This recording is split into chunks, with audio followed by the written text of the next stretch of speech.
Welcome to Edu Temple classes. आज हम लोग देखेंगे मौर्य काल का चौथा क्लास। तो चलिए बिना देरी किए हुए हम लोग स्टार्ट करते हैं।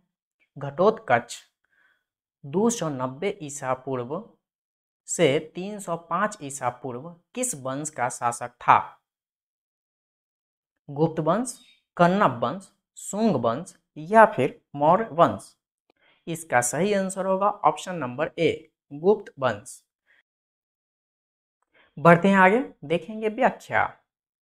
गुप्त वंश का संस्थापक श्रीगुप्त था। उसका उत्तराधिकारी व पुत्र घटोत्कच था, परंतु गुप्त वंशावली में सबसे पहला शासक चंद्रगुप्त प्रथम मिलता है। बढ़ते हैं आगे। भारतीयों के लिए महान सिल्क मार्ग किसने आरंभ कराया? कनिष्क, अशोक, हर्ष या फिर फाहियान?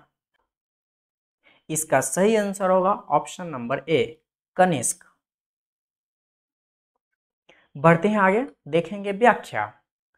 सिल्क मार्ग को भारतीयों के लिए आरंभ कराने का श्रेय कुषाण वंश के शासक कनिष्क को जाता है।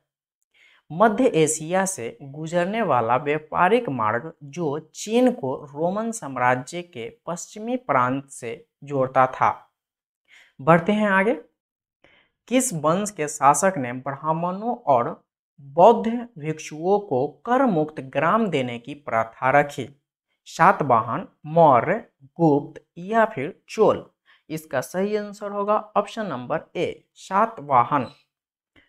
बढ़ते हैं आगे, देखेंगे व्याख्या। ब्राह्मणों और बौद्ध भिक्षुओं को कर मुक्त ग्राम देने की प्रथा आरंभ करने वाले सातवाहन शासक थे, किंतु उन्होंने अधिकतर भूमि दान बौद्ध भिक्षुओं को दिया था। सातवाहन वंश की स्थापना सिमुख ने की थी। सातवाहन वंश की आंध्र जातीय तथा आंध्र भृत्य कहा गया है। इस वंश का महान शासक गौतमी पुत्र सतकर्णी था। इसे वर्ण व्यवस्था का रक्षक कहा जाता है। श्री सतकर्णीय इस वंश का अंतिम महत्वपूर्ण शासक था। सातवाहनों की राजधानी गोदावरी के तट पर स्थित प्रतिष्ठान थी। बढ़ते हैं आगे। भारतीय नाटक में यवनिका और पर्दा प्रथा का प्रचलन इनमें से किसके द्वारा शुरू किया गया? शको, यवनों, यूनानियों या फिर कुषाणों? इसका सही आंसर होगा ऑप्शन नंबर सी, यूनानियों द्वारा। बढ़ते हैं आगे, देखेंगे व्याख्या। भारतीय नाटकों में यवनिका और पर्दा प्रथा का प्रचलन सर्वप्रथम यूनानियों ने करवाया था। बढ़ते हैं आगे। भारत सरकार द्वारा प्रयोग में आने वाला शक संवत किसने प्रारंभ किया था? कनिष्क, विक्रमादित्य, समुद्रगुप्त या फिर अशोक? इसका सही आंसर होगा ऑप्शन नंबर ए, कनिष्क। बढ़ते हैं आगे, देखेंगे व्याख्या। शक संवत का प्रारंभ कुषाण शासक कनिष्क ने अपने सिंहासन आरोहण के वर्ष अर्थात 78 ईस्वी में प्रारंभ कराया था। यह संवत आज भी भारत सरकार के द्वारा प्रयोग में लाया जाता है। बढ़ते हैं आगे। निम्नलिखित में से कनिष्क के समकालीन कौन थे? कंबन, बाणभट्ट, अश्वघोष, नागार्जुन, अश्वघोष, वसुमित्र, अश्वघोष, कालिदास, बाणभट्ट या फिर कालिदास, कंबन, वसुमित्र? इसका सही आंसर होगा ऑप्शन नंबर बी, नागार्जुन, अश्वघोष, वसुमित्र। बढ़ते हैं आगे, देखेंगे व्याख्या। नागार्जुन, अश्वघोष और वसुमित्र कनिष्क के समकालीन थे। नागार्जुन एक बौद्ध दार्शनिक थे तथा बौद्धों में महायान शाखा के प्रवर्तक के रूप में जाना जाता है। नागार्जुन को भारत का आइंस्टीन भी कहा जाता है। अश्वघोष व वसुमित्र ने चतुर्थ बौद्ध संगीति का अध्यक्षता की थी। कनिष्क के दरबार में ही चरक जैसे चिकित्सक विद्यमान थे। बढ़ते हैं आगे, द्वितीय अशोक किसे कहा जाता है? समुद्रगुप्त, चंद्रगुप्त मौर्य, कनिष्क या फिर हर्षवर्धन? इसका सही आंसर होगा option number C, Kanishka.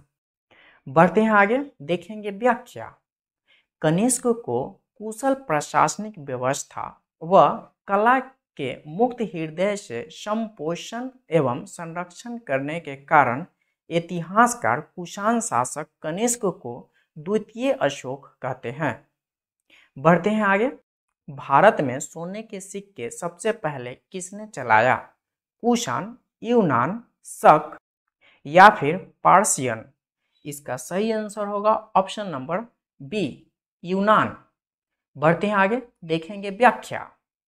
Bharat में सोने के सिक्के सबसे पहले यूनानियों ने प्रारंभ कराए, लेकिन बड़ी मात्रा में वह शुद्ध सोने के सिक्के के प्रचलन करवाने का श्रेय कुषाण शासकों को जाता है, लेकिन सर्वाधिक स्वर्ण मुद्राएं गुप्त काल से प्राप्त हुई है।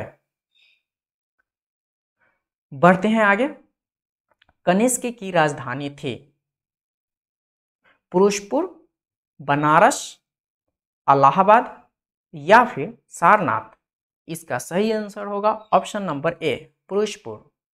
बढ़ते हैं आगे, देखेंगे व्याख्या। कनिष्क की प्रथम राजधानी पेशावर यानी फिरोजपुर एवं दूसरी राजधानी मथुरा थी।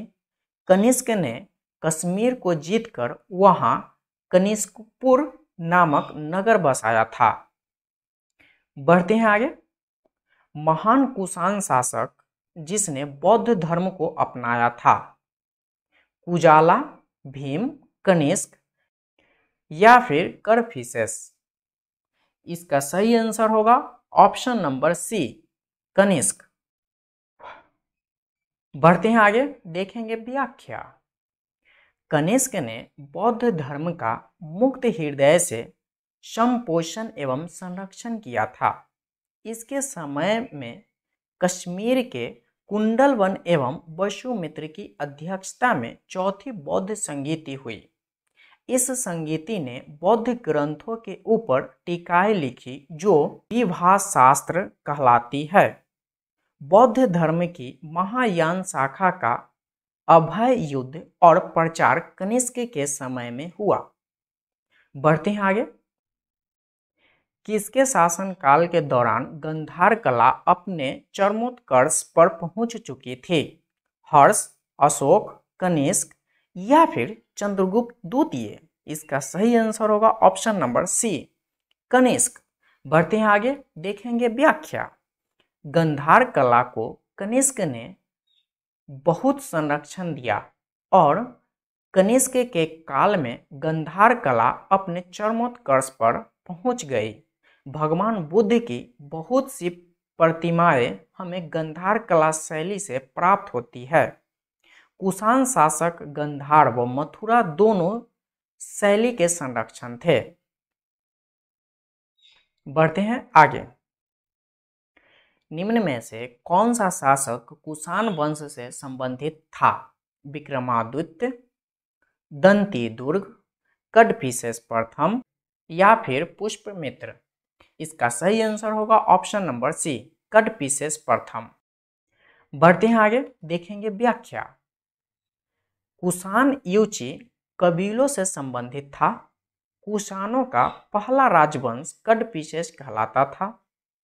कुजुल कदफिसेस प्रथम कुषाण वंश का शासक था। इसके पुत्र भीम कदफिसेस द्वितीय ने ही बड़ी संख्या में सोने के सिक्के चलवाए। अगर आपको वीडियो अच्छा लगे तो लाइक कीजिए, सब्सक्राइब कीजिए और शेयर जरूर कीजिए। So thanks for watching.